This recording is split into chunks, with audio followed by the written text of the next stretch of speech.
When Justin handed over the divorce papers, Tina was busy sweet talking her 50-second boyfriend on the phone. "Tina, let's get a divorce," Justin said. "Just sign it. Wait a month for the cooling-off period to end. Then we'll go our separate ways," he continued. Hearing this, she casually replied with an aha and took the papers, flipping to the last page without even glancing at them before signing her name absent-mindedly. After signing, she stood up, grabbing her coat while still whispering sweet nothings to her new boy toy. Okay, I'll come keep you company," she murmured. After hanging up, Tina reached the door and only then seemed to remember something. She turned to look at Justin and asked, "Oh, right, Justin, what did you just have me sign?" Now she asks. After signing, Justin gave a sarcastic smile, tugging at the sides of his mouth. "Don't bother bringing me contracts if you want to buy a house in the future." Tina casually waved her hand, saying, "I'm busy sweet talking someone. I've been with you for a few days, and now he's upset with me." Hearing this, Justin realized she hadn't listened at all. She thought she was signing a real estate contract. It's like when they had their worst fights. He'd go and buy entire villas using Tina's money. Real estate was diving, but he threw billions into it just to vent his pain and anger. Back then, he still had hopes for her. That remaining bit of love made it hard for him to accept she'd changed. Why'd she have to change? He remembered their first meeting was in a bar. He was picking up a friend when he came across a drunk Tina, almost falling over. He helped her up out of kindness. She took one look at him and instantly liked him. Tina was notorious, heiress to a fortune, with a beautiful face, swapping boyfriends every few days. Half the guys in town had been heartbroken by her. Justin didn't want to be one of them. He steered clear. But instead of giving up, she fell for him even harder, chasing him endlessly, seeing no one else. On Valentine's Day, she filled a square with flowers for him. She stayed by his side, her constant presence never failing when he was down. Her persistent and grand gestures eventually won him over. When they started dating, she left her carefree ways behind, focusing solely on him. She'd check in whenever she went anywhere. Everyone said Tina had finally turned over a new leaf for him. Justin thought so too. So when she proposed with tears in her eyes, he gladly said yes. But less than a year into the marriage, she got tangled up with other guys again. They fought countless times in their shattered living room, him losing his mind, her weary and pressing her brows. Eventually, she suggested they each see other people but return home once they'd had enough fun. "Justin, I really love you, but forever with one person is just boring. We both see other people and come back home when we're done," she said.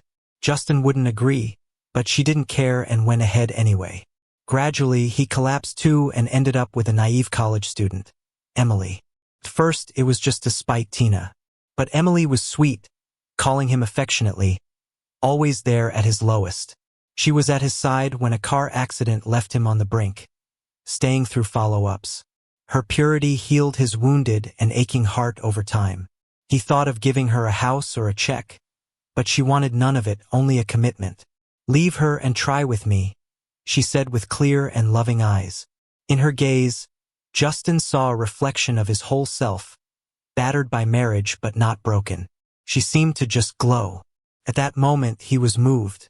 Life's too short. Kids know to swap broken toys. What had he been doing all these years of crazed entanglements with Tina? So he agreed to end things with Tina and be with Emily. Just after Tina left, Justin got a video call from Emily. She was cooking, wearing a white shirt, with soft hair brushing her forehead and lashes fluttering. She looked delicate and gentle. "Have you finished the divorce?" she asked. Though much older than her and more experienced, her face still made him blush and his heart race. "Yeah, signed the divorce papers. In a month we'll be completely done," he replied.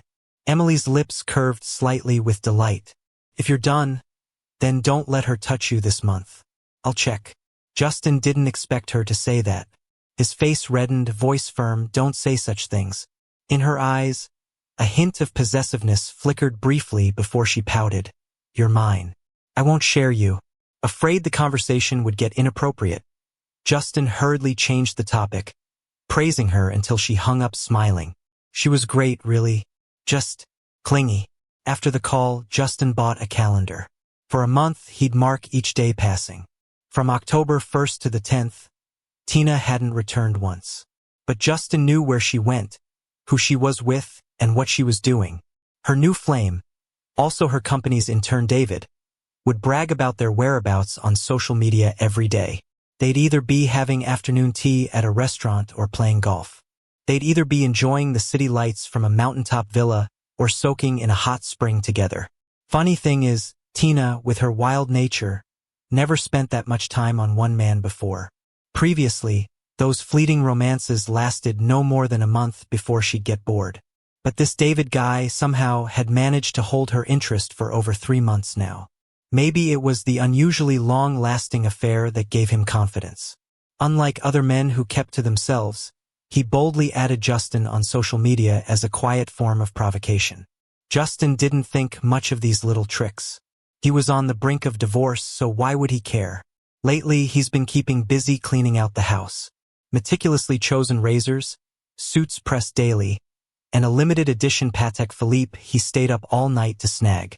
Big or small, expensive or cheap, anything she gave him was packed up and tossed out.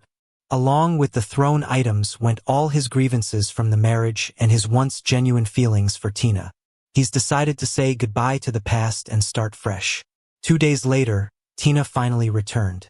She frowned at the noticeably emptier villa. "Justin, did you throw away my stuff?" Justin, flipping through a magazine, simply grunted, "Yeah, tossed 'em." He added, "Things you gave me I can throw away if I want. Plus, you don't come home, so it's not like you'd need them." Tina thought he was still mad about last time and was saying these things on purpose. She sat beside him, trying to placate him casually. "Didn't we agree that we'd do our own thing outside and not get serious with anyone? Why are you suddenly bothered?" There it was again, the casual justification game. No matter what she did, she always had a variety of excuses lined up. And as her husband, he had no choice but to swallow all the pain in silence.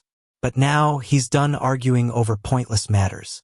He snapped the magazine shut and headed upstairs, his tone icy cold.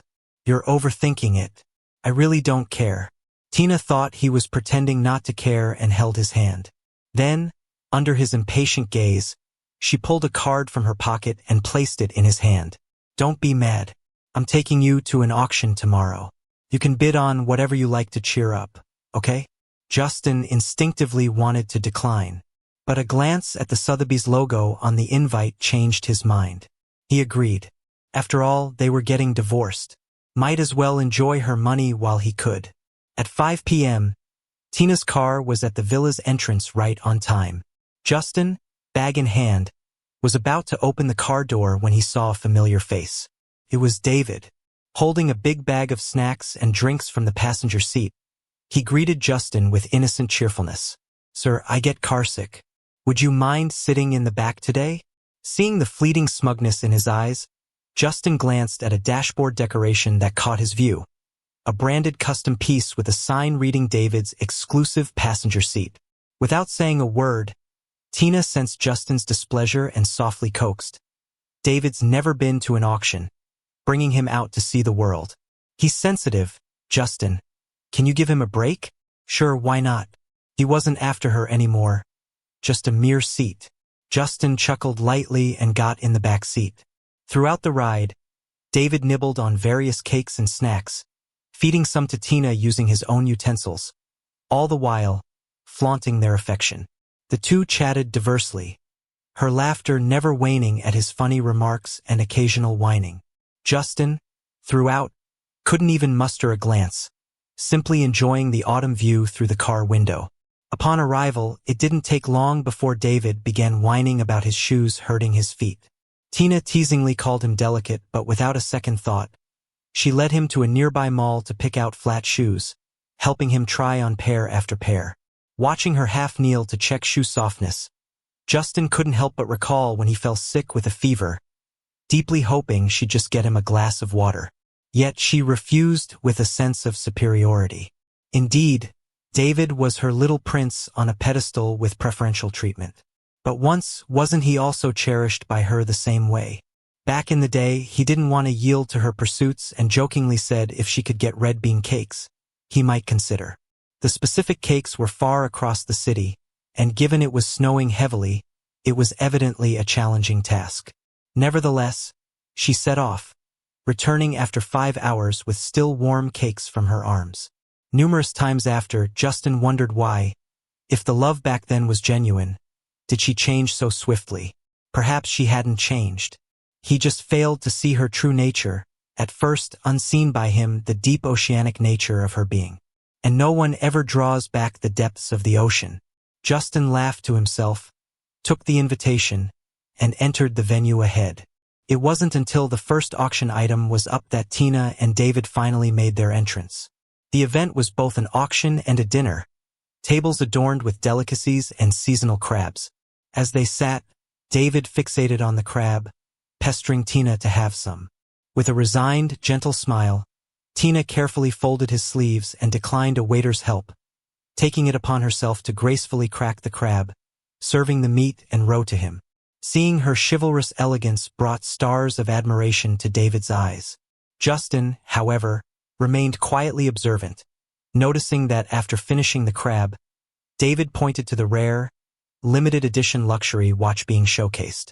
Tina promptly raised her bidding card. Bidder 17 put in an offer for $300 million. As soon as that price came out, the room was buzzing. No one dared to compete, and you could hear people everywhere gasping. Soon after, it was time for a break at the dinner party. A bunch of folks with their drinks headed to table 17, looking to schmooze a bit. They noticed how Tina was doting over David, so they started sucking up to him too, showering him with sir this and sir that. Tina raised her eyes and casually reminded them, "Oops, you got the wrong guy. That's actually my husband." In a flash, the guests who got it wrong looked super awkward and quickly tried to correct themselves. Justin remained silent, brushing off the surprised and somewhat pitying glances. They weren't entirely wrong, though. Soon enough, he wouldn't be Mr. Shin anymore. The way Tina adored David, who knew, maybe right after grabbing the divorce papers, she'd let him move in. After the short break, the auction continued, featuring antiques in the second half. Justin wasn't interested in those. He just bid on a few of the priciest collectibles and left early. As he reached the elevator, he suddenly heard David behind him. "Mr. Got a minute to chat?" Justin paused and said, "Nothing to talk about with you." Before he could finish, he noticed David raising his hand. Slap! The next moment, a swift slap landed hard on his face. The slap packed quite a punch, and Justin's face turned bright red instantly. He instinctively covered his face, his mind spinning and blank. "David, what the hell?" Once he recovered, anger surged through Justin, and he raised his hand to return the slap. But his hand never made it to David's face. Tina caught it mid-air. Tina grabbed his wrist, her voice tinged with anger. "Justin, David didn't provoke you. Why would you try to hit him?" Justin yanked his hand back, feeling the sting. His voice shook. "Me? Hit him? Tina, ask around, see who hit who first." Hearing that, David immediately put on a pitiful face, tears welling up. "Tina, you told me I needed more courage, so I thought I'd try standing up to my husband in public to gain some guts.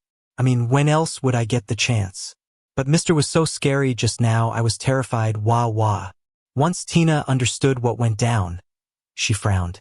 "I told you to get brave, not to hit people." And Justin, of all people, David sniffled, tears streaming like beads on a string. "I'm sorry, I was dumb. You said he was easygoing, so I thought hitting him wouldn't even upset him. I didn't expect this." His crying melted Tina's heart, and she forgot about being mad. She wiped his tears and tried to comfort him. "It's okay, no one's blaming you. Stop crying, it's all right." Watching all this, anger and pain flared in Justin, and he couldn't hold back anymore. He yelled out, "Tina, I'm the one who got hit. How can you forgive for me? And David, what innocent act are you playing? Who would think hitting people is a way to get brave?" David shuddered from Justin's words, crying even harder, gasping for air as if on the verge of passing out. Tina was deeply moved, dismissive.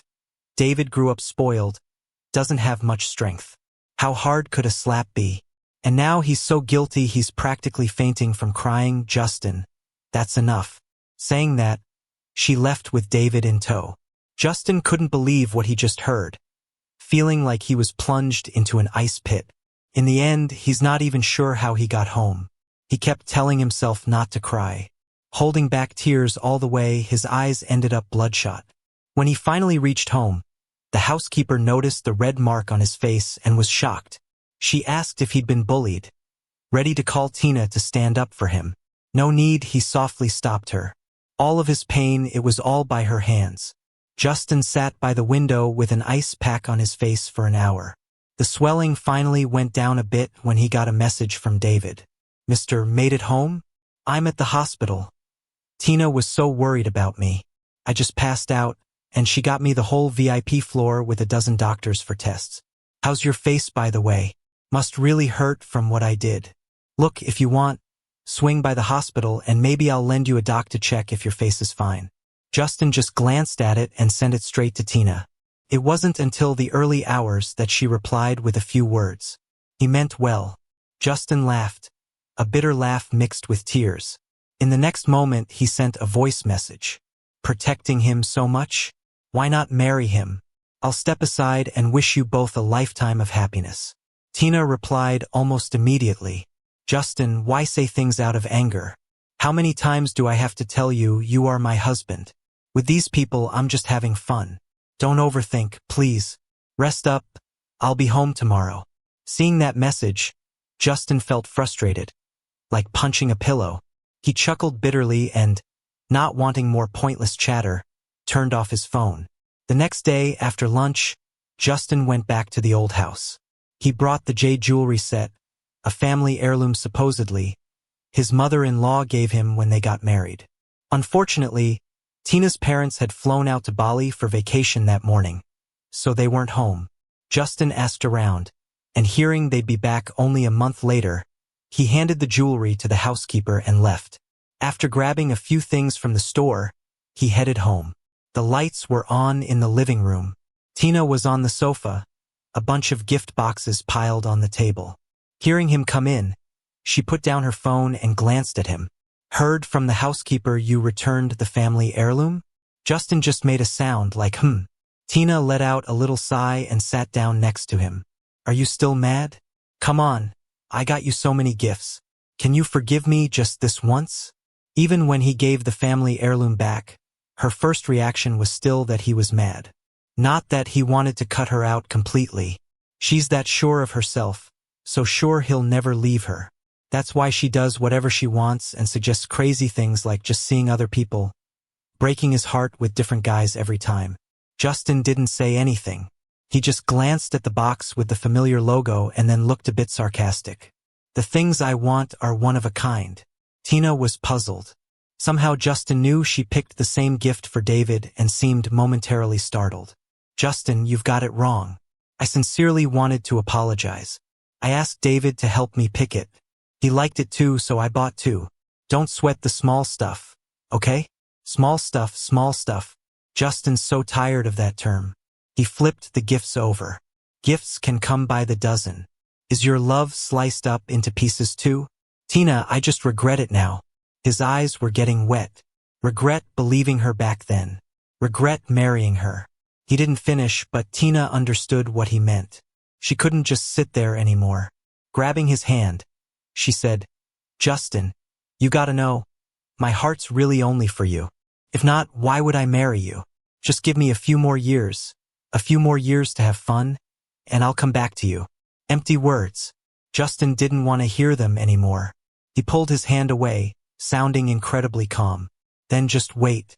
She thought he had calmed down and picked up the bags scattered on the ground to hand them over. Justin knew she didn't understand what he said but didn't explain. He took the bags and just headed upstairs.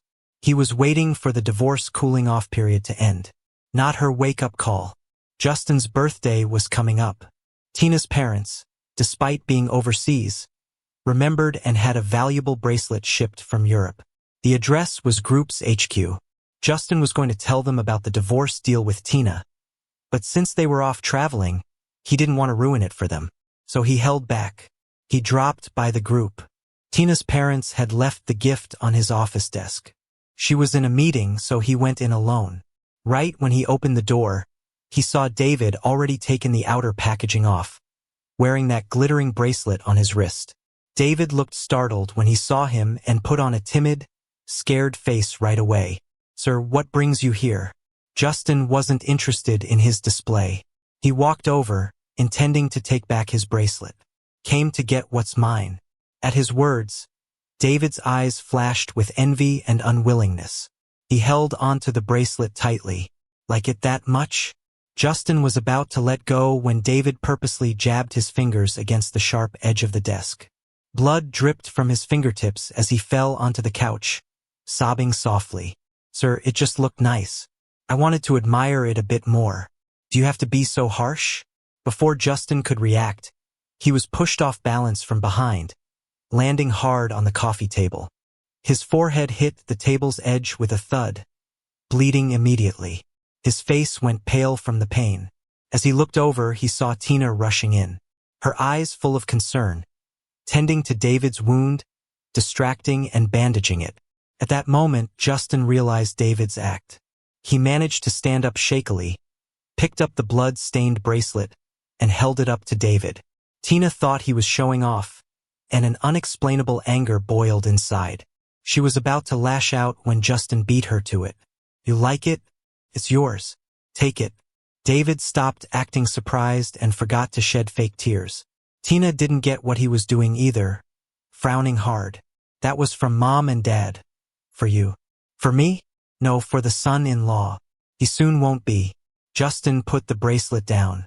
"I have a cleanliness obsession. Blood-stained stuff is unlucky. It's all yours." He didn't care what kind of faces they pulled, leaving the office right away. Watching his calm departure, Tina frowned deeply. Since getting married, Justin's two known hobbies were clear: buying houses and hoarding jade. When he got mad, she would always use these to comfort him. For him to just give away a valuable collectible gem? When Justin's birthday came, Tina still didn't come back. Everyone at the party was asking about her, assuming she was prepping a surprise. Traditionally, she had been glued by his side. Justin wasn't concerned about where she was, just wanted to celebrate his birthday right. After today, he'd be 27, ready for a new chapter. Why waste time on old matters? He didn't reply, just picked up a champagne bottle, shaking it like a firework about to pop. "Here's to me on my birthday." His voice was full of freedom and relief, making people laugh and raise their glasses. "Here's to the most handsome, young, and kind Justin's birthday." Justin chuckled. "Not anymore. Tina and I are divorced." Just as he said the word divorced, the sound of a door being suddenly opened cut it off. The guests in the living room turned around and saw David at the doorway, looking awkward as he supported a drunk Tina. With so many eyes on him, David's face turned red, and he started to stammer. "Sorry to interrupt, I brought Tina back." It was Justin's birthday, so why was Tina out getting drunk? This question lingered in everyone's mind. Justin seemed unfazed. He put down his drink and walked to the door, intending to help Tina inside. But Tina refused to let go of David's hand, even hugging him. She went as far as to kiss David's forehead right in front of everyone. David's face turned scarlet in a second. The onlookers were shocked by the scene. Justin acted like he didn't notice, just tightened his grip a little. Tina impatiently pushed him away and buried her head in David's neck, her tone filled with teasing. "Why do you smell so good?" "Huh?" That comment left the whole room silent as a grave. David blushed, though his eyes showed a hint of pride. Still, he played it off. "Sir, Tina's just drunk and rambling. Don't mind her. She's been overworked and forgot your birthday." That innocent talk managed to get to Justin. Without bothering to expose his lame excuses, Justin took a few steps back and gave way. "The bedroom is on the second floor, far left. Help her up there."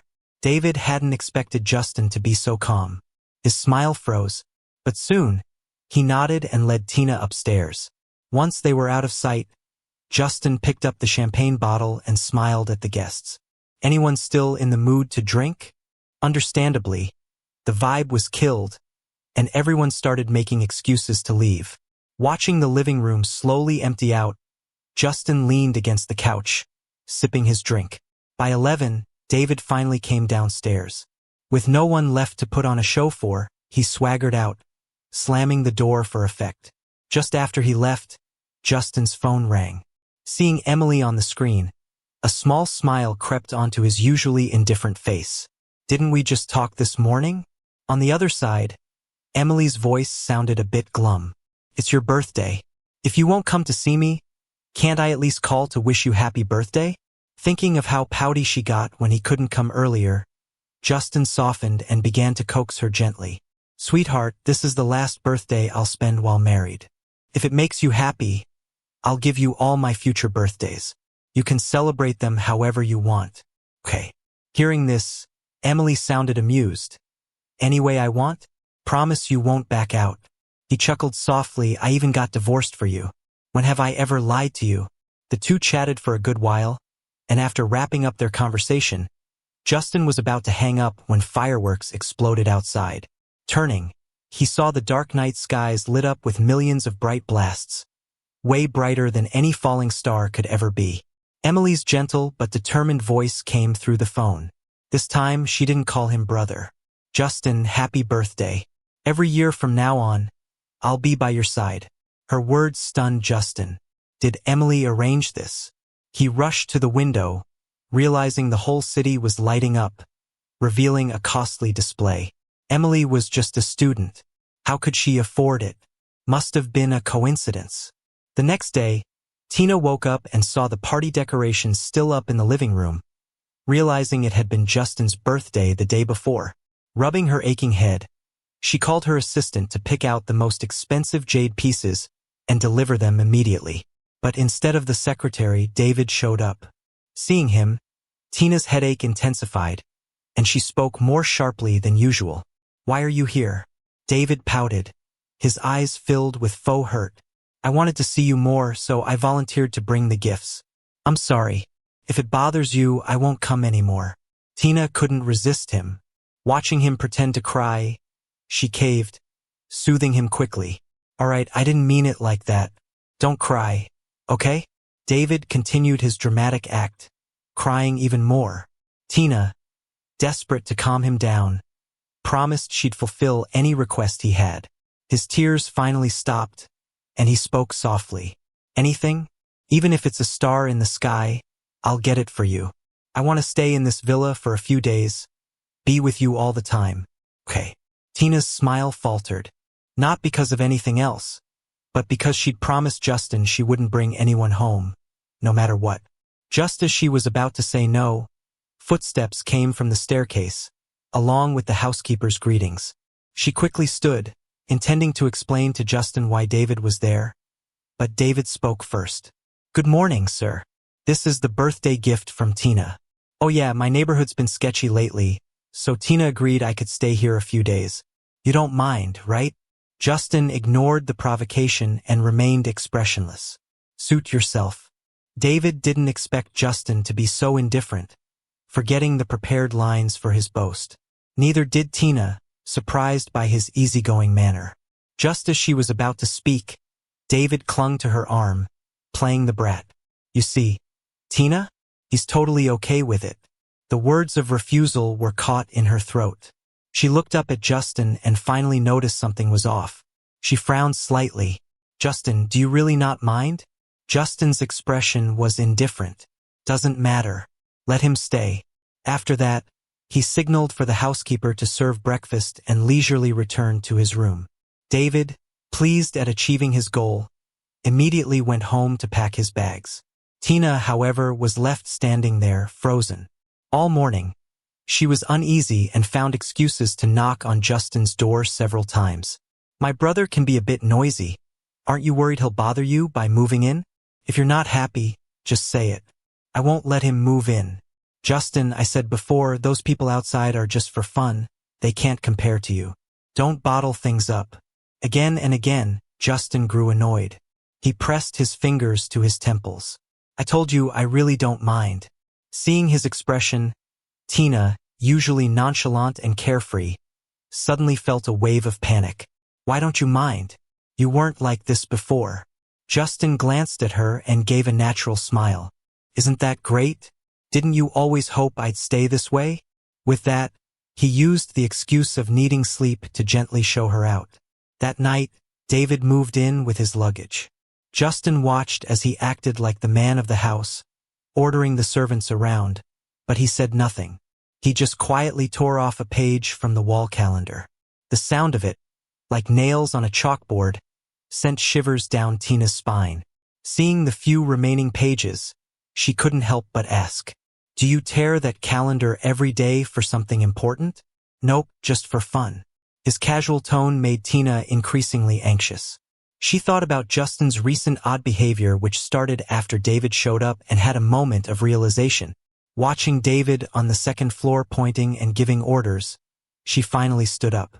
"Justin, this is our home. My promise won't change. David doesn't belong here. I'll send him back today." With that, she rushed upstairs. It was unclear what she told David, but soon he was teary-eyed and reluctantly left with her, lugging his suitcase. Finally, peace returned. For the next few days, Tina didn't return. Justin didn't mind, he busied himself with packing. On the third to last day, he visited the notary to ensure that properties purchased with her card were rightly under his name. The day before last, he moved all the jewelry from the exhibition cabinets to a bank safe, planning to transfer them to a new place after finalizing the divorce. He'd wasted 5 years on Tina, and he wasn't leaving without compensation. This is his fee for emotional damage. Chapter 9. On the last day, Justin tore off the final calendar page. Just then, his phone buzzed with a message from David. A picture of a pocket watch that his late grandmother had given him. "Sir, I borrowed your watch because it looked nice, but I'm bored with it now. Come get it." Steam rose in Justin as he read the taunting text, and he rushed to the location provided. His car stopped by the central bridge. David stood by the river, holding the watch up high, wearing a mocking grin. "Justin, I called you here to see who Tina cares about more, you or me." Justin had a bad feeling, but seeing the swaying watch, he couldn't waste time or energy arguing. He moved forward, reaching for it. David was put off by Justin's indifferent stance. He hated Justin's above-it-all attitude, thinking he'd only gotten this far because of Tina. Overcome by jealousy and spite, David tossed the watch into the river. The act infuriated Justin. With David looking smug, he finally snapped and slapped him hard. "David!" Covering his face, David was about to retort, but saw a speeding car in his peripheral vision and pushed Justin into the river. As Tina got out of the car, David swiftly followed Justin, diving in. The frigid water dragged Justin down as he searched for the watch. Finally finding it as his air ran out, he swam upwards with all his might, only to have David holding him back. He was weak and his mind grew hazy, everything fading. As the two began to sink, there was a splash. Tina had jumped in.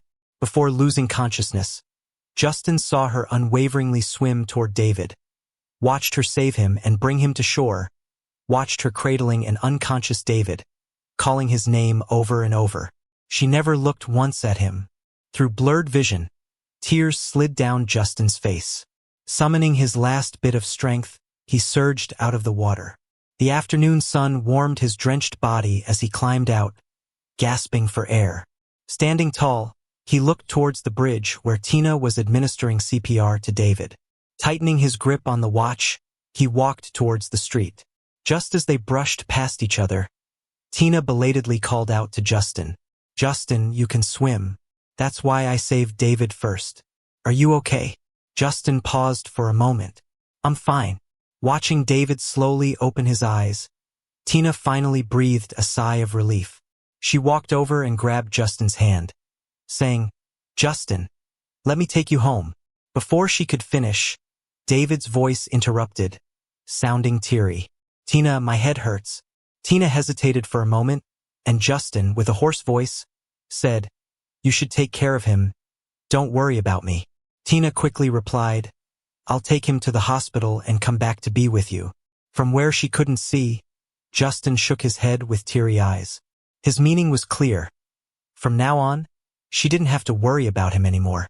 After today, their marriage was officially over, and they had nothing to do with each other. Tina, 7 years of torment is finally over today. I've let go, just as you wanted, and I'm moving on to someone else's arms. With that, he stumbled towards the car, step by step, and opened the door. For some reason, watching his back as he left, Tina felt a sudden panic. Justin, she called out instinctively, but he didn't even turn around. She could only watch the car drive out of sight. When he got home, the butler, having been notified ahead of time, already prepared ginger tea and brought out a full set of exquisite jade. Sir, the madame instructed me to prepare these for you. She said she would come back tonight for dinner with you. Dinner after a divorce?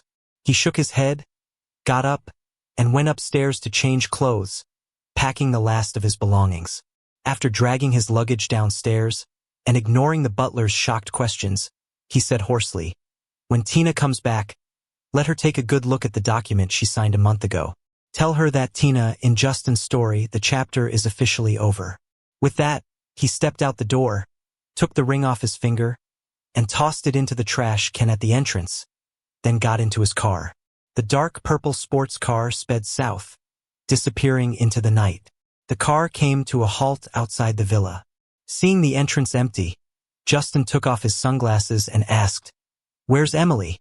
Didn't she say there was a surprise for me? Now that I'm free, she doesn't come out to greet me?" Full of questions, Justin pushed open the unusually quiet door. With a loud thud, cheerful piano music began to play seamlessly. The dimly lit living room suddenly brightened to daylight, revealing everything hidden in the dark. The living room, newly adorned with pink and white roses, was filled with a light floral scent. Familiar and unfamiliar faces smiled, wheeling out a giant castle cake from the other room. Emily, dressed in a pink and white strapless evening gown, was seated at the piano with a focused expression. She played with a fervor, the music flowing like a spring. From afar, the scene looked like a dream, and Justin felt his heart skip a beat. He was enveloped in an unreal feeling, driven unconsciously by the music. Step by step until he stopped at the piano, just as the last note concluded. Emily lifted her eyes, more brilliant than the stars, and like magic, presented him with a bouquet of roses. "Justin, thank you for choosing me, for coming to my side." With her words, a tidal wave of cheers erupted from behind. "Justin, congrats on the divorce. Congratulations on finding love again." Justin, freshly divorced, was a bit overwhelmed by the lively scene. He pursed his lips lightly, a hint of shyness in his eyes. Seeing his ears turn slightly red, Emily let out a soft smile, rising to snuggle into his arms. The teasing around them grew louder. Justin buried his head in her shoulder, only to hear her laugh-filled words reach his ears. "Justin, you mentioned giving me a title. Does that still hold?" Justin was slightly taken aback, looking at her in surprise. Under her serious gaze, he nodded gently.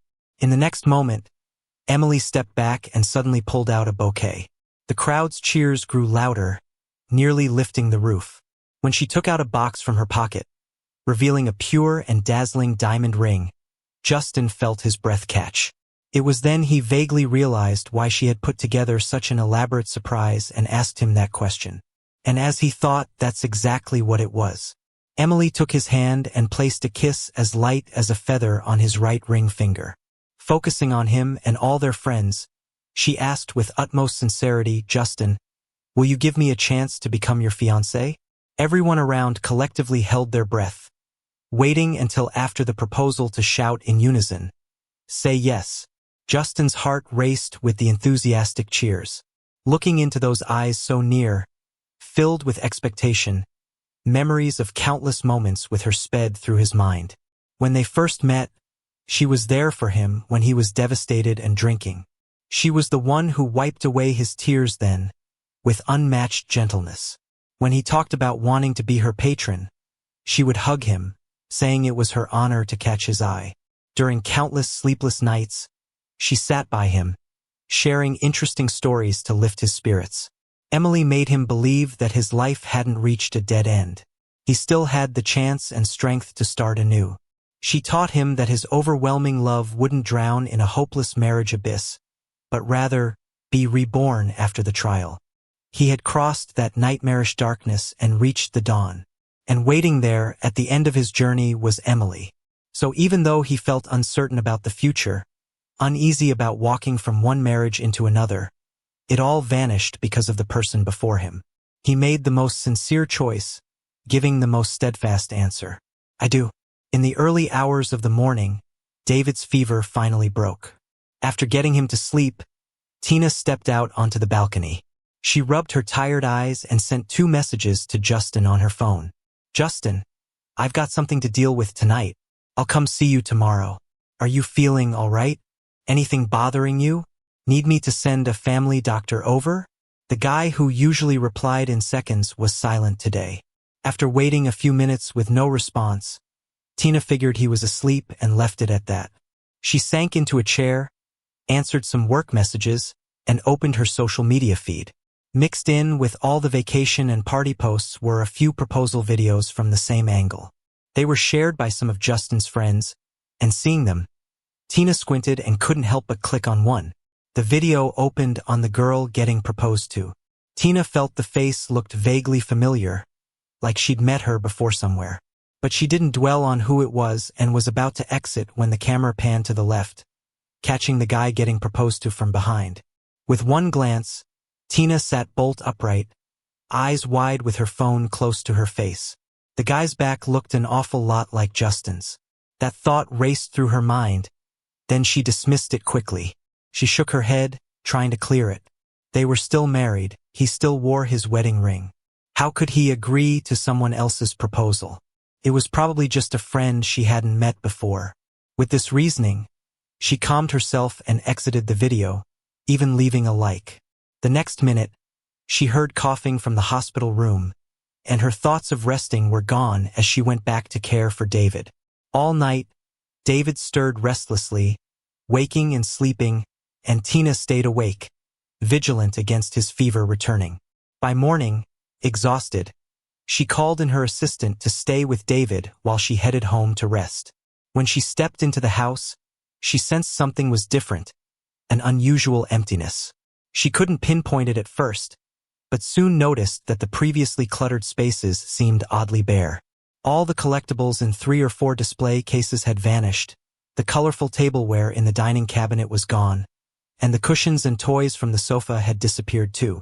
Walking through the house, her frown deepened. When she reached the bedroom and opened the door, about to ask Justin what's up, the sight stopped her cold. If the living room had seemed half empty, the bedroom was even more cleared out. Only her clothes remained in a few wardrobes. The vanity and jewelry areas were wiped clean, and every surface was empty. It finally hit her that something was off. Justin and all his things were gone. Was he pulling the "I'm upset, I'm moving out" stunt again? That thought lit a fire of anger in her. She told him so many times it was just a game. Why couldn't he let it go? Clearly, the recent display of largesse and tolerance was all an act. More frustrated, she summoned the housekeeper, her tone laced with annoyance. "Mister, moved out and you didn't tell me? Where did he go?" The housekeeper stammered through an explanation, eyes wide. "It's because last time you said, no matter what, mister. We should let him be and not bother you with these things, so we didn't report. He had his drivers come pick him up. He probably moved back to his place."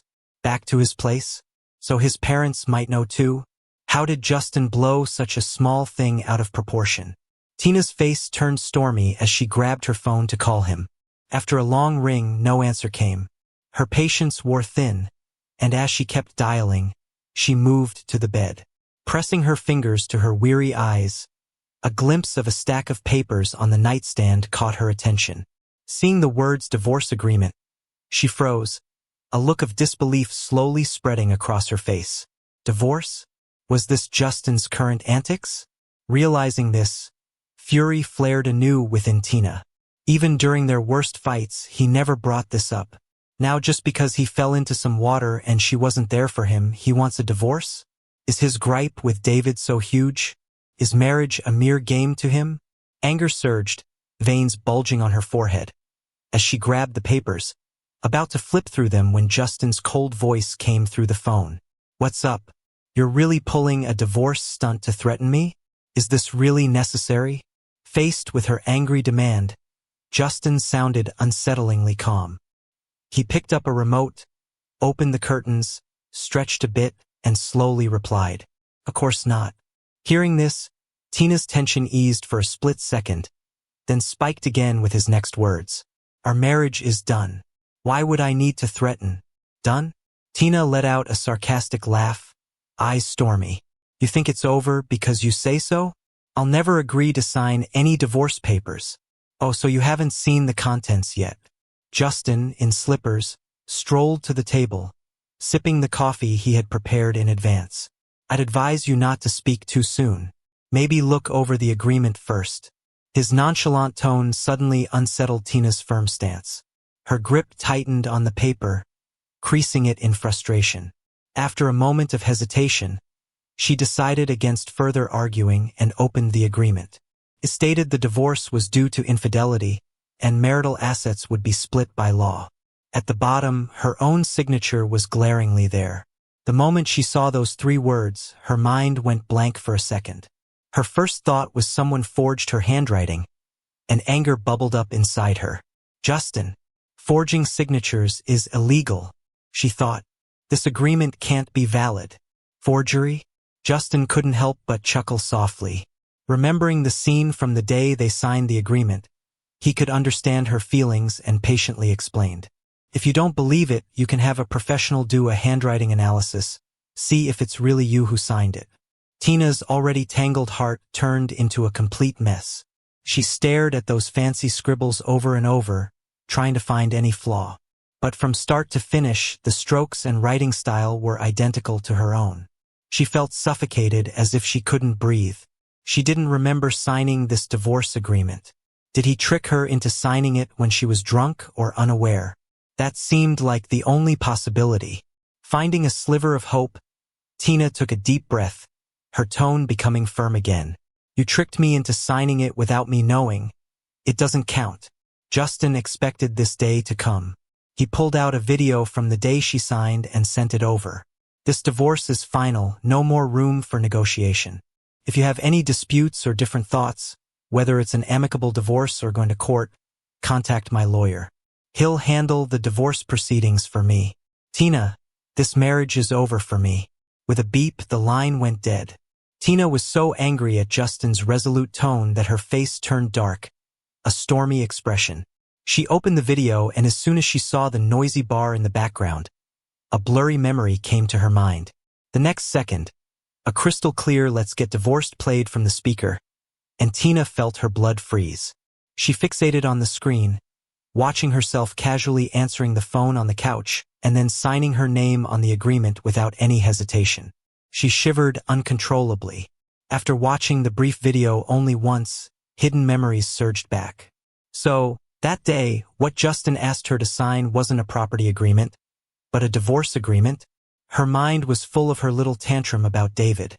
So she hadn't heard what he said at all or seen what she was signing. Justin was telling the truth. She had signed this agreement while sober. Panic and helplessness replaced the shadows in her eyes. She stood up in a rush, grabbed the agreement, and raced downstairs to her car, speeding toward Justin's place. Her mind replayed the scene of her signing the document, and Justin's last words before hanging up echoed in her ears. No one knew better than her what kind of person Justin was. She finally realized this time she had really messed up. After playing the field for over 10 years, for the first time, Tina felt the fear of losing something. It overwhelmed her. The Shin family said Justin had not returned home. One word shattered the last hope she was holding on to. She called and messaged Justin, asking where he was, but got no response. Tina couldn't accept this outcome. Like a madwoman, she drove everywhere she could think of. Every place they had dated, the house he bought when he was angry, the old family home, his friends' places. After a whole day of searching, she had nothing. She hadn't slept for over 30 hours and was completely exhausted. She had no strength left. Yet, her tense nerves kept her alarmingly alert. So she kept downing coffee, trying to focus. As her frustration reached a peak, David called. "Tina, why aren't you answering my messages? If you get lost." Hearing his whiny voice, Tina lost any patience for playing nice and hung up immediately. Her startled secretary, who had just come in, reported in a timid voice. "Tina, we tracked him through road cameras. He seems to have gone to the villa." "The villa?" Tina remembered that Justin had a villa he bought before their marriage. She left her phone and rushed out. Her secretary picked it up, intending to follow, just as David called again.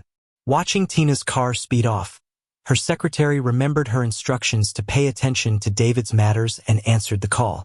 "Hello, David? Tina's busy right now." "Yes, she probably went to the villa. When will she be back?" "I'm not sure." Knock, knock, knock. The urgent pounding on the door made Emily put down the half-peeled fruit she held. She glanced at Justin in the bathroom, then walked to the door. Opening it, she saw Tina's anxious face and a knowing look flashed in Emily's eyes. "Who are you?" Tina was too focused on finding Justin to even look at Emily and tried to push past her into the living room. "Move aside." Seeing her eagerness, Emily twirled the fruit knife in her hand, blocking Tina's path just inches from her eyes. "This is private property. If you force your way in, you'll face the consequences." Seeing the sharp blade, Tina regained a bit of sanity. She stepped back, lifting her dark, angry eyes, her voice laced with anger. "This is my house. You're the one trespassing. Who are you?" Emily smiled slightly, a pleasant expression on her face. "This is my fiancé's home." Hearing those words, Tina was stunned. She looked up at the nameplate on the wall, then at the person in front of her. She realized she had seen this person somewhere before. It seemed she was the woman from that proposal video. So, was she Justin's friend's fiancée? But this house was under Justin's name. Did he give it to his friend?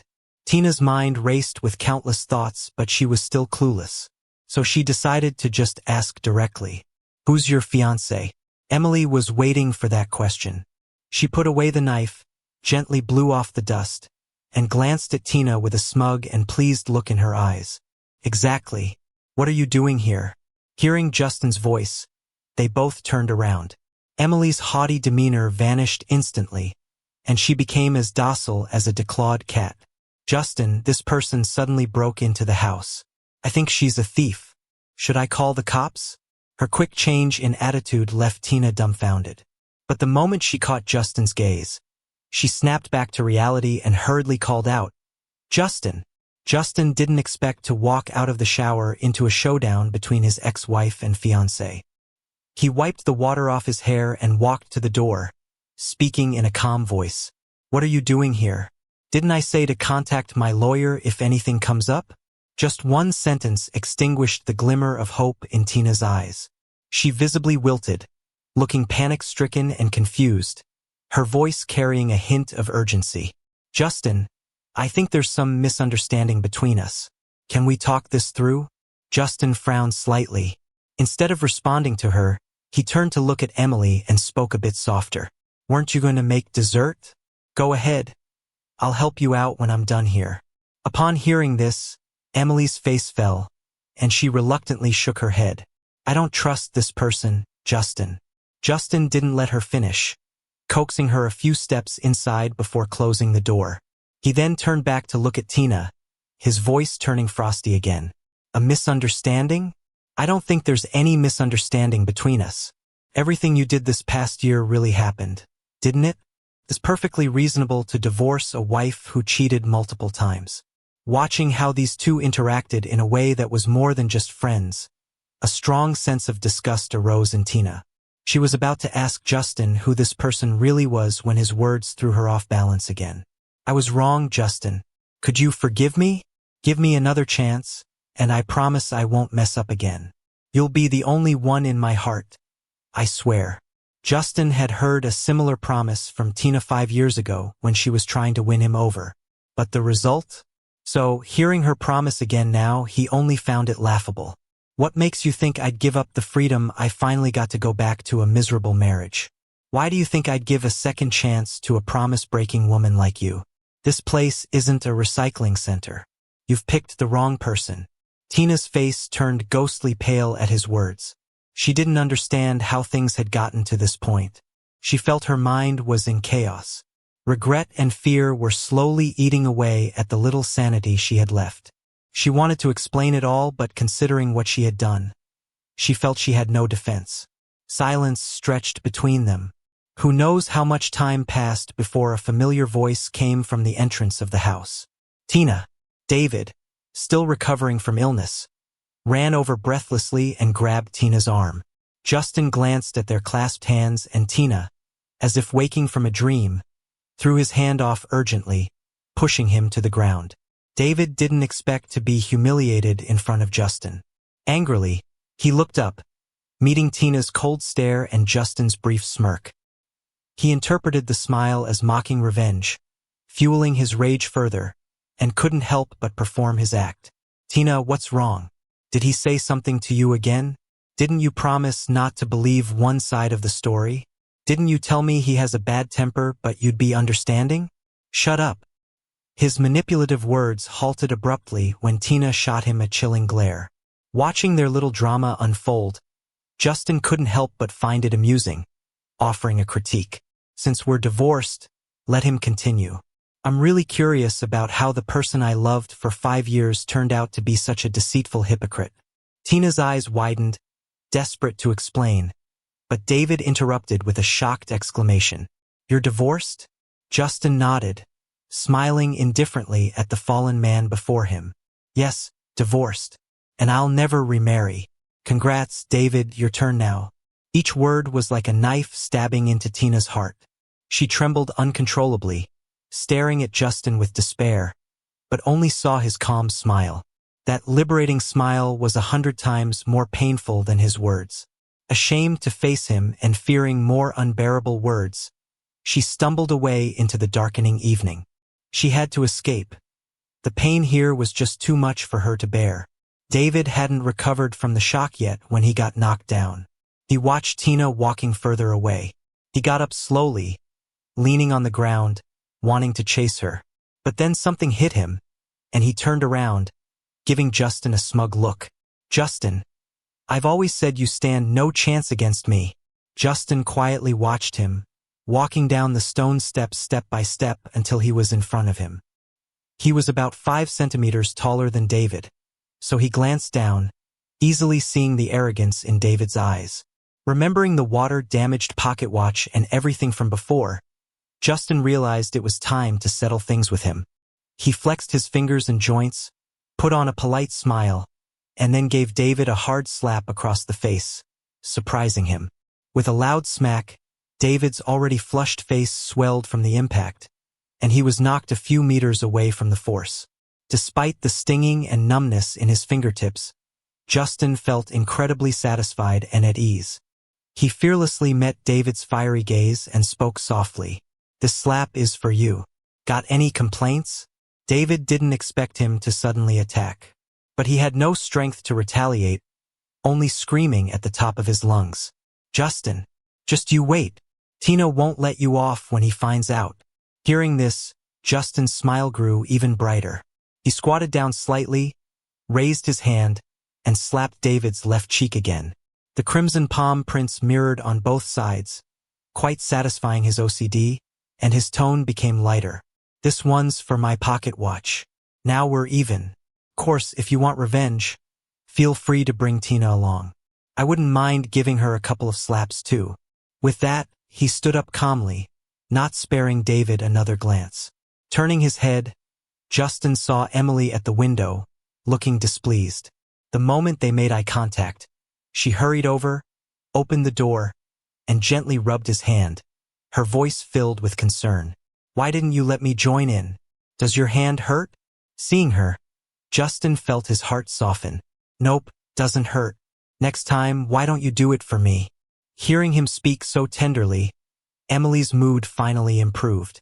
She helped him to the dining table and sat him down, then grabbed some eggs and went into the kitchen. Watching her hustle for something so trivial, Justin sighed, wanting to stop her.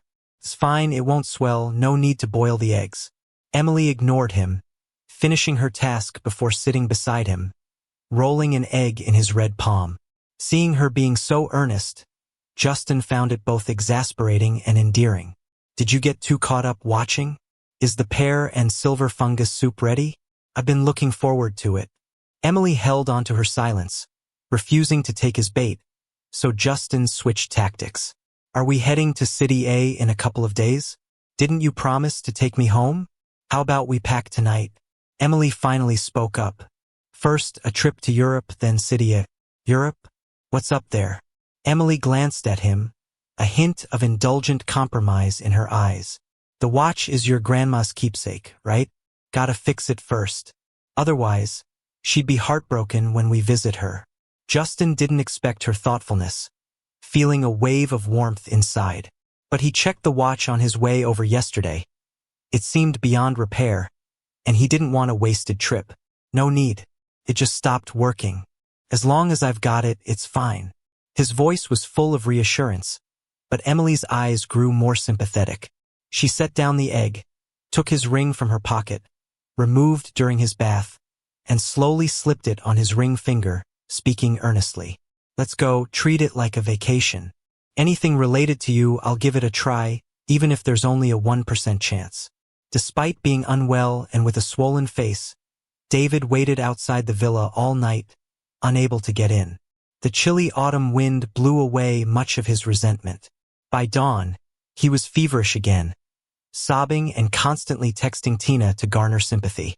She didn't respond to any of them. Not until the next day around noon did the doors open. The noise woke David, who had slept lightly, and he saw Tina getting into a car. He quickly struggled up and grabbed her hand. His usually pity-inducing eyes welled with tears, his voice extremely mournful. Tina, look at my face. Justin hit me. He said if I told you, he'd come after me again. Tina gave him a cold look, no longer having her old indulgence and affection. So what if you got hit? You deserved it. Don't bother him again. Got it? Her dismissive attitude was far from what David had imagined. He was stunned, full of disbelief. Tina, what's wrong? Why would you say that? Weren't you going to pamper me forever? Listening to his forced, pitiful tone, a flash of disgust crossed Tina's eyes, and she pulled her hand away, pushing him aside. You think I was serious? David, did you really think I liked you? It was just for fun. The only person I ever loved has always been Justin. Her words shattered all of David's hopes completely. Unable to accept this, he couldn't maintain his pitiful facade and screamed in frustration. You lied to me, didn't you? Tina, figure it out. You're supposed to like me. If you really liked Justin, why didn't you react when I hit him? Why did you leave him so many times to stay with me? When Tina heard those words, she instinctively clenched her fists, feeling a rush of uncontrollable heat inside her. Her mind raced with images. She remembered the incident by the bridge, the calendar in the villa, and the auction house argument. In every scene, she saw Justin looking lonely and dejected, his disappointment clear. It wasn't until she had lost him completely that she realized how wrong her past actions had been. Regret washed over her like a tidal wave, threatening to drown her. She didn't want to hear David bring up these old stories again, but he just wouldn't stop talking like a floodgate had opened. Even if you were just play acting, Tina, you're one of us now. The person you really love can't be Justin. Otherwise, why would you agree to the divorce? Isn't it because you have feelings for me? The word divorce brought the harsh reality back to her, shattering her remaining sanity. Unable to control herself, she grabbed David's skinny neck, her hands so tight that the blood pooled and her knuckles turned white. Quickly, the red spread up his neck and his face turned a shade of purple. David struggled desperately, but he was no match for her strength. He could only widen his eyes as he felt the air slipping from his lungs. Just when he thought he might die right there, Tina finally let go. He collapsed onto the ground like a broken rag doll. Tina didn't give him another look, leaving him to be dealt with by her secretary. I don't want to see him in front of me again. When the plane landed in Switzerland, Justin discovered Emily had everything arranged already. Transport, a 5-star hotel, and a butler for planning their itinerary. The seamless arrangements surprised Justin. He remembered Emily saying she came from an ordinary family. So how did she have connections and resources abroad? But with the stopwatch on his mind, he didn't think much more of it. At the watch shop, the repairman said it could still be fixed, and Justin felt relieved. In the following days, they traveled leisurely, visiting all the sites. Emily seemed to know everything about the place as if she'd been there many times. She could speak about every landmark and piece of history in detail. They even ran into some of his friends on the street and got invited to a manor. Justin was surprised to find out she knew horse riding, tennis, and could even critique wine made for European royalty. Day by day, the mystery around Emily deepened. Whenever he tried to ask a few probing questions, her innocent face made him think he was overthinking it. On the day of picking up the watch, Emily ran into a friend at the door, so Justin went into the store alone.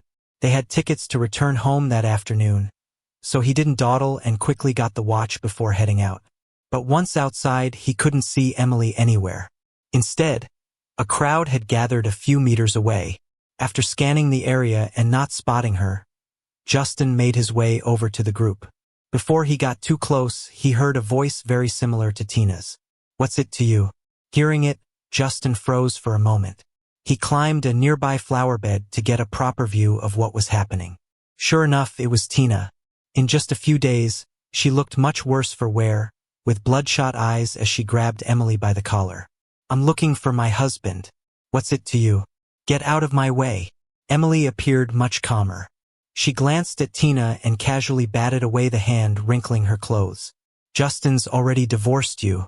Ex-wife. Why act tough in front of me?" Seeing this unfold made Justin feel uneasy. It wasn't the confrontation that bothered him, but how Emily handled it. To him, she'd always seemed like a gentle, obedient girl who needed him to solve her problems. This side of her, so defiant and brash, was completely different from how he knew her for the past 6 months. While he was deep in thought, Tina, who had just been pushed aside, saw Justin. She immediately stopped reacting, pushed through the crowd, and ran to him.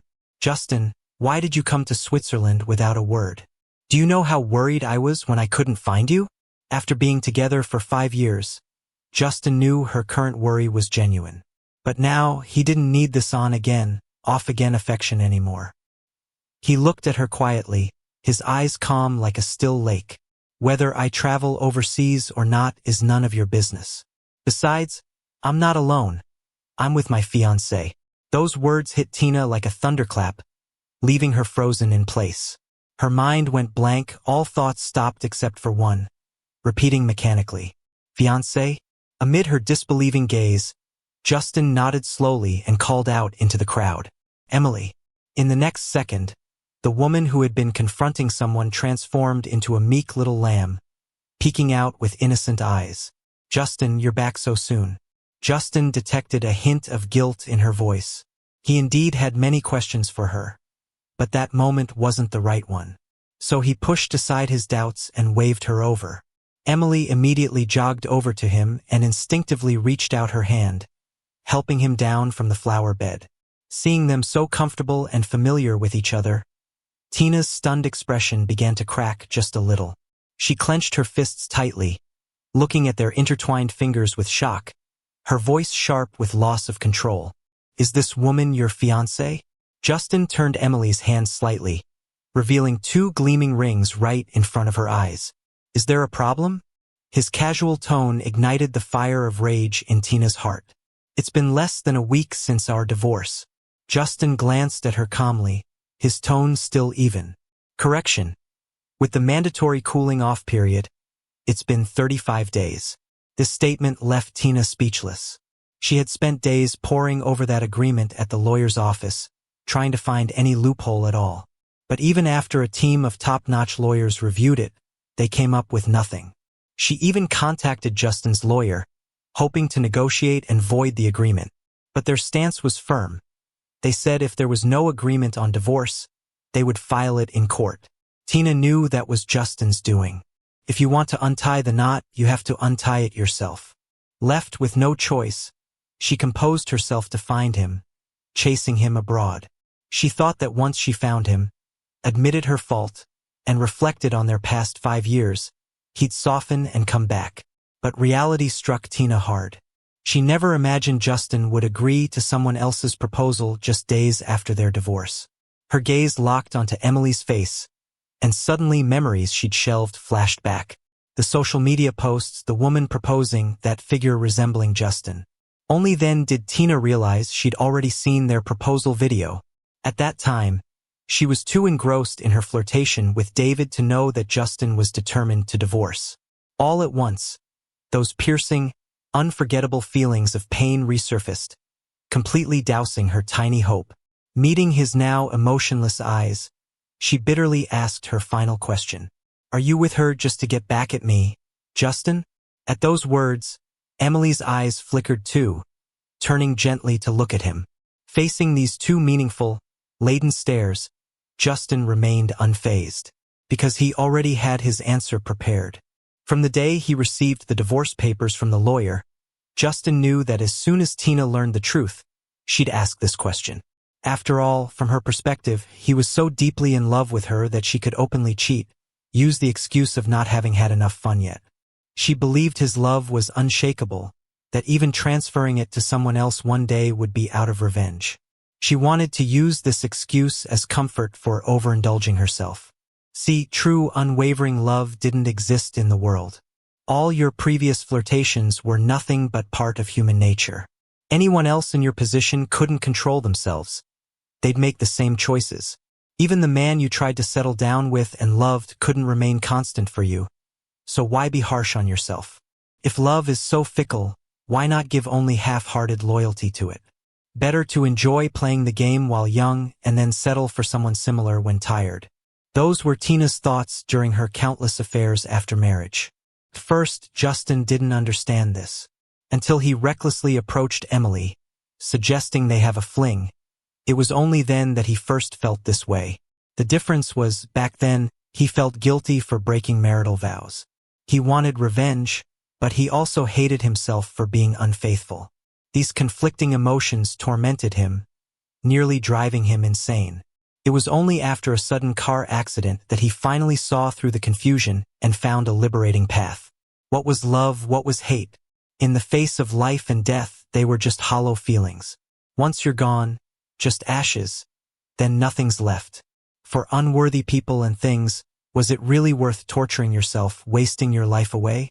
He was only 27. Why should he tie his entire life to Tina? This was Justin's answer to what seemed like an unsolvable marriage dilemma after surviving the accident.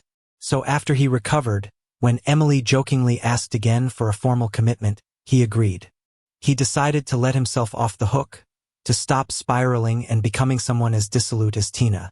He still had the courage to start over, someone who one-heartedly loved him, and an unimaginable future. He and Tina were never the same. And with time passing by, Justin finally got the chance to speak those long-held words, clearly, in front of Tina. Word by word, leaving no room for doubt. Revenge? I once thought of avenging you, but later I realized it wasn't worth sacrificing my life for your shallow, cheap love. So choosing to be with Emily wasn't revenge. It was simply because we love each other. To me, love means being together, and not having it means breaking up. A simple and easy decision. You didn't need to make so many excuses to cover up your change of heart. You could have just told me you didn't love me anymore, and I would have willingly left. But you kept dragging it out without letting me move on. The year I married you was the darkest, most painful of my life. But I'm through with it now. I've moved on, deciding to finally let myself off the hook. Maybe you're one of those people who can fall in love with many others at the same time. Maybe the open marriages you talk about will become the norm someday. And maybe one day you'll wake up and take back all those pieces of your heart and return home.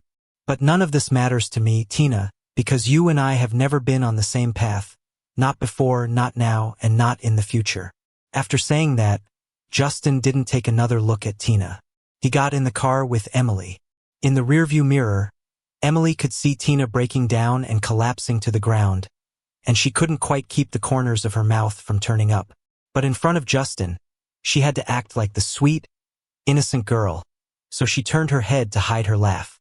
When she was done laughing and adjusted her expression, she met Justin's somewhat suspicious eyes. If you're going to gloat, do it openly. Why hide? Oops, looks like I've been caught. Realizing this, Emily's smile froze for a moment, but then it quickly returned to normal. She clung to Justin's arm and acted coy, trying to smooth over what had just happened. I was laughing because Justin said we're in love, not because I was gloating. Her quick change in demeanor surprised Justin a bit. He reached out and lifted her chin, forcing her to look at him. I remember telling you when we set the rules that I don't like deceit. I'll give you another chance. You'd better be honest. Though his tone was gentle, Emily could feel he wasn't too happy, so she dropped her smile and told the truth. I was gloating a little. Seeing that she admitted it, Justin blinked and asked the next question. Do you know who she is? Hearing this question, Emily's fingers instinctively tightened a bit, not answering right away. The truth is, she didn't know how to respond. After all, in Justin's eyes, she was always the obedient and trouble-free one. He said not to find out who his wife was, so she pretended not to know. He said to stay quietly at the villa without revealing her identity, so she played along. In this not-so-pure relationship, she hid her true self just to catch his attention, to stay by his side, waiting for the right moment. The perfect time to take over. Now that her wish had come true, Emily should be honest about everything. But she worried that after all Justin had been through, if he learned she had deceived him too, he might leave her. So she kept the secret hidden as long as she could. But now it seemed she couldn't hide it anymore, especially given the serious look he was giving her now, making her feel like she was sitting on pins and needles. In her mind, two little voices argued. One urging her to tell another lie, one telling her to stop pretending and be honest. She didn't know which to listen to. She was torn, until his warm, slender hand grasped her overly anxious, fidgeting one, grounding her. And a voice with calm, hidden strength spoke in her ear. You're my fiancée now. Aren't there some secrets you're willing to share with me, Emily? That single sentence made all the troubling thoughts in her mind disappear. Emily finally had the courage to look up and meet his gaze head-on. In her eyes was no longer the fake compliance and meekness but endless determination and a flicker of hesitation. She didn't want to lie to him anymore. At least for this moment, she wanted to be herself. Actually, the first time we met wasn't at that bar but a month earlier at a party. You attended with Tina, but halfway through, she left you to dance with someone else. You sat alone, drinking quietly, while everyone whispered about the two of you. I remembered your name when you smashed a bottle on Tina's shoulder while drunk. You were quick and decisive, and your words were sharp. Everyone was stunned into silence, but you didn't care and left the room with your head held high, leaving a lasting impression on me. After that, I gradually learned about your situation with Tina. I was curious about why someone as brave as you would trap yourself in a rotten marriage, unable to let go. I have an insatiable curiosity, and it seems there was some fate between us. Who could have known we'd meet again at a bar? That night, you mistook me for Tina, cried in my arms, and poured out all your sorrow and pain. Oddly enough, even though I thought you deserved it, I couldn't help but hold you and comfort you all night. That's where our story began. You felt incredibly sorry for mistaking me for someone else and insisted on compensating me. I didn't accept it, but you chased me to my school, forcing cash on me. After that day, rumors about me being kept by a man spread throughout the school, and everyone talked about it. To clear my name, I had to find you to return the money. But you had just fought with Tina and were drunk again. You saw me and said you wanted to keep me. Honestly, I wanted to refuse, but your eyes were so vulnerable, and I'm someone with a soft heart, so I couldn't help but agree. Later on, I wondered why I made such a foolish decision. Was it just because I'm soft-hearted? Actually, part of me was hopeful. I hoped to see you free yourself from that mess, to see you regain your freedom. But all your subsequent choices just let me down repeatedly. I couldn't understand why you stayed with Tina or why you thought keeping me was the best revenge against her. She's just a heartless mess. Even if you got your revenge, would it even matter? You'd still be the one getting hurt, right? But I gotta admit, every second you're around, I can't help but get drawn to you. As long as it doesn't involve Tina, you're always so calm and collected, so laid back. I really like that side of you. That's why I was willing to play the lowly part, act all helpless just to stay close to you. It wasn't until the car crash, seeing you at the hospital all covered in blood and unable to open your eyes, that I first thought about snatching you away to keep you safe. If before, I wanted you to leave Tina out of sympathy, from that moment on, I realized I was fooling myself. I liked you too much to wait patiently for you to make up your mind. I was ready to take you away, even if you didn't agree to the divorce. Thankfully, when you woke up, you finally broke free from that prison that held you back. You don't know what it meant when you promised me a rightful place and agreed to divorce. I was about ready for a ring to fall from the sky and put it on your finger right there. I wanted you bound to my side so you wouldn't have a change of heart. Luckily, you didn't change your mind. In the end, there was relief and happiness on Emily's face, mixed with a barely noticeable panic. Seeing that complexity on her face, Justin felt a swirl of emotions. He never thought from Emily's perspective. Their story would have run so deep and unspeakable. Two people, both with hidden feelings and never admitting them, somehow ended up together. No misunderstandings, no doubts, no fights. Everything just happened naturally, as if fate was guiding them. It felt like some divine being pointed the way for him, clearing the fog in his life. Up high in the sky, silky soft clouds floated by the window, almost within reach. After a nap, Justin woke to find a pair of eyes intently watching him. He picked up his phone and saw only a couple of hours had passed. He couldn't help but frown. Seeing this, Emily nervously offered him some water she had ready. Did you have a nightmare? Or dream about something unpleasant? Justin was indeed thirsty, so he took the water, gulping it down. Just as he set the glass down, the plane flew over a city. He stared at it for a while, and then turned back to see Emily looking pouty and upset. Justin, I spilled everything to you. Why are you ignoring me? Are you still mad at me? Justin realized he hadn't said a word for quite a while. He was shocked by what she revealed, replaying the past in his head. So he wasn't in the mood to talk. On the plane, he had dozed off and the whole thing slipped his mind. Only when she tentatively prodded him did he remember he needed to respond. To be fair, Justin was a little mad about Emily deceiving him. It wasn't the lie itself. From the get-go, he assumed she was just an ordinary girl needing money, offering to keep her as his because of it. That was a sleazy thought, he admitted. That wasn't what bothered him. It was that she kept pretending even after he had confirmed the divorce. He'd proposed and she still hadn't come clean. How long did she plan on hiding it? So while he had forgiven her actions, he still had some frustration left, needing a proper outlet. Seeing her play the fragile card again made his heart soften. To prevent himself from getting swayed, he covered her face with a hand and calmly said, "Of course, I'm still mad. You've kept things from me for so long. How do I know if you're telling the truth now? What if you're still hiding something?" Through his fingers, Emily saw his stern face and quickly raised her right hand. "I swear I've told you everything. If I'm hiding anything, may I be struck." She hadn't finished before Justin covered her mouth, full of exasperation. "We're up in the sky. Don't jinx anything. I'll ask you some questions and you need to be honest. I'll decide whether to forgive you or not." Seeing a chance, Emily eagerly nodded. "So you said your family was average. How average are we talking? Some money, a few houses. If you wanted any jewelry, it could be bought after some hustle, that kind of average." Hearing that, Justin recalled offering her a few million as compensation. How come he didn't offer her more? Just a few million, that's probably why she wasn't interested. She probably thought he, a wealthy man, was stingy. He seriously let the rich guy team down. But he wasn't about to admit that. "Who asked for jewelry? You didn't even take my support money. How could I take jewelry from you? It's not that I didn't want it. I was just worried you'd think I was after your money and dump me. I wanted to show you my sincerity." After a ton of questions on the way, Justin felt he had a decent grasp on Emily's truth and finally softened up to forgive her. She was thrilled, seriously over the moon, and once off the plane, she whisked him right home. Before their trip to Switzerland, he promised her he'd meet her family.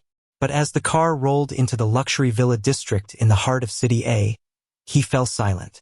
He turned to her, voice low, "This is your average family?" "Not average. Maybe my parents' constant reminders to stay humble confused me." Hearing this near-perfect reply, Justin realized for the first time Emily was quite the smooth talker. He was about to chide her when the car stopped. He looked at the dozen or so people waiting at the door, and a flicker of surprise broke through his usually calm eyes. "Weren't we just supposed to meet some family members? Why are there so many people here?" Before he could process it, Emily opened the car door, pulled him out, and started with the introductions. "Hi everyone, this is my fiancé, Justin. Justin, this is my dad, mom, big brother, and over there is my aunt and uncle." As he was introduced to each person, Justin barely dared to lift his head too much. Even though he had heard about them, he never had a chance to interact with them, whether with his own family or after marrying Tina. Only Emily's older brother, the so-called cold and aloof leader of the family business, had he seen a few times at banquets. It seemed like the brother remembered him too, casting several evaluating glances his way. Justin's already racing heart started pounding even faster. After the small talk ended, he used the excuse of needing the restroom to catch a quick break. But as he stepped out, he bumped into Felix. It felt like Felix was waiting for him, as he extended his hand with a chilly look in his eyes. "I didn't get to properly greet you earlier. Should I call you Justin or Mr. Tina?" The comment froze the smile on Justin's lips. But he quickly composed himself, shook Felix's cold hand, and answered with quiet dignity. "Justin is fine. My marriage with Tina is completely over. Just ended, and you're already with Emily and even engaged?" The pressing question made Justin's scalp tingle. His mind raced for a reasonable explanation. But no matter how he phrased it, it always came out wrong, sounding rather improper. After some thought, he decided honesty was best. "I met Emily while still married, so technically I cheated. But I have no regrets about what I did." Felix seemed surprised by his frankness, his expressionless face showing a hint of interest. He nodded, asking another question. "Emily's much younger than you, isn't she?" "About 5 years.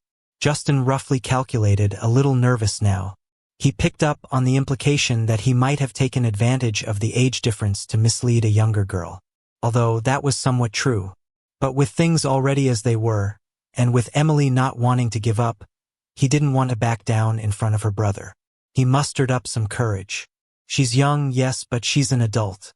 I respect her wishes and followed my own heart when agreeing to her proposal." The cramped space fell silent for a long while. Justin stared at the silent man across from him, feeling he might suffocate if they stayed here for any longer. He was just about to lose it when Emily showed up. She saw the scene and immediately understood what was going on. With a raised eyebrow, she stepped protectively in front of Justin. "Big brother, didn't I already talk to you about my situation with Justin? Why are you trying to intimidate him? Already discussed?" Hearing this, Justin looked up instinctively. When their gazes met, Felix's tone softened considerably. "What you mentioned was one-sided. This is a big deal after all. I had to check for myself. So it was just a test." Justin instantly relaxed. Before he could catch his breath, he saw Emily was about to argue back, so he hurried to stop her. "It's all right, Emily. I actually wanted to have this chat with Felix. There shouldn't be any secrets." Hearing that, the icy look in Felix's eyes cracked a little, warming ever so slightly. He glanced at his protective sister. "As for your divorce from Tina, she's not looking to settle privately. I've lined up a legal team. I'll handle the case so you guys don't need to worry. Once the paperwork's through, following our parents' wishes, you'll need a proper engagement ceremony." "Is that all you have to say?"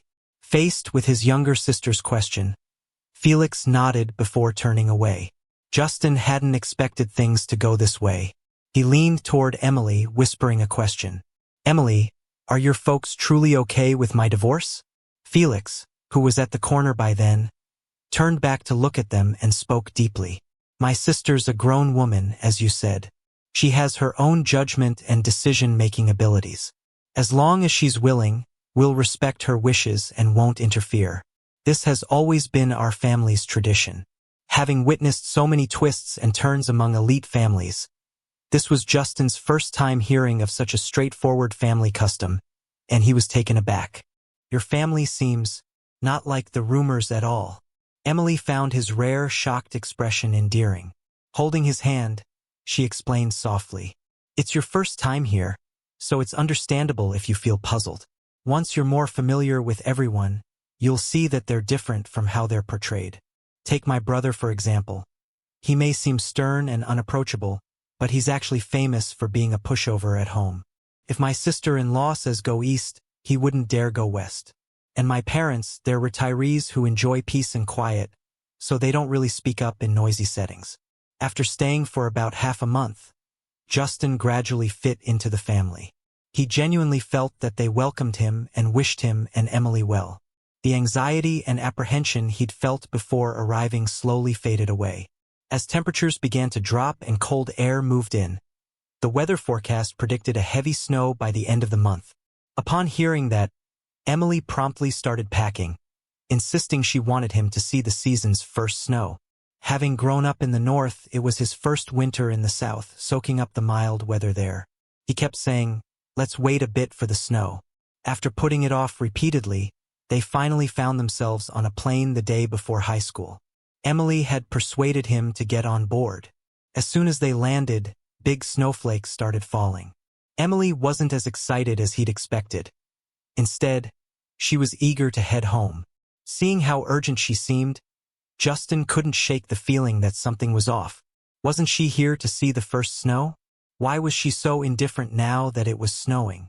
Justin figured she had something up her sleeve he wasn't aware of, so he stalled a bit. Emily held out for only 10 minutes before she spilled the beans. "Justin, you've already accepted my proposal, but you still haven't taken me to meet your parents. By the end of next month, I'll reach the legal age to marry. Don't you think we should lock this down?"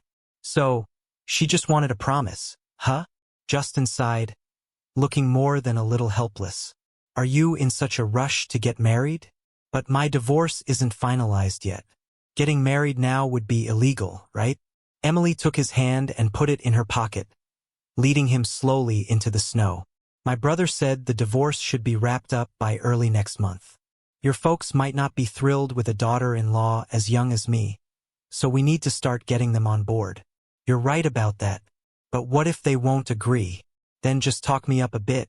Sing my praises. They'll come around eventually."